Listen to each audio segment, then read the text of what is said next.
مأموریت آمریکا در حرف عمل هشدار می‌دهد از ایران و متفقانش نگران است. اگر آمریکایی ها مورد حمله قرار گیرند پاسخ مناسب خواهند گرفت. قانونگذاران اطلاع دقیق می‌خواهند. من از دپارتمنت دولتی و وزارت مدافع دعوت می کنم که وضع را شرح دهند، زیرا من بیشتر از نوشته های روزنامه ها هیچ اطلاع ندارم. ما همین حاضر تشریح و پاسخ می خواهیم. وقتی از دونالد ترامپ پرسیدند جنگ با ایران امکان پذیر است، او گفت امیدوارم نه.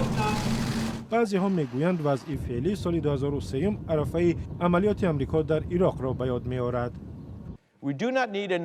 ما یک تلاش محوی اسلحه قتل عام شبیه عراق را ضرورت نداریم. سلاح پیدا نشد ولی ما در یک عملیات طولانی شریک شدیم. سابق فرمانده امریکایی در عراق میگوید باید در فکر تغییر رفتار ایران باشیم، نه تغییر رژیم کشور. پیشنهاد تجاوز به ایران جدی ارزیابی نمی شود. ما به ویژه بعد بهار عرب باید درک کرده باشیم که تغییر رژیم نتیجه دلخواه نمی آورد.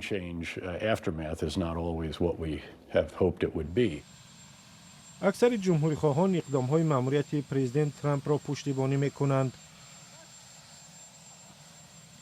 من از ارسال نیروهای تازه نفس به منطقه پشتیبانی میکنم. آن به ایران پیام میرساند که اگر شما مثل سالهای 2004، 2005 و 2006 هزارها آمریکایی را به قتل رسانید، ما امکان خواهیم داشت شما را به پرداخت نرخ آن وادار کنیم.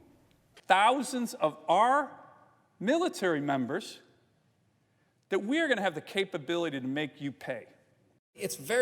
روی راست باید گفت اگر ایران حمله کرد جنگ خواهد شد، اگر حمله نکند جنگ نمی شود. اما قانونگذاران دموکرات حالا قضاوت نمی کنند. می خواهم دانم که هدف از فشار چیست.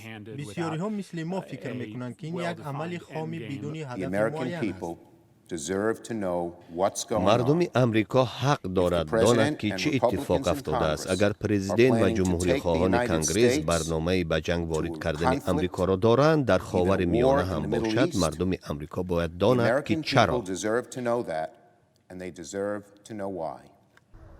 هفته گذشته رهبران کنگره در این باره اطلاع گرفتند. بررسی بیشتر با اشتراک وکیلان هر دو حزب کنگره هفته رمان برگزار می شود.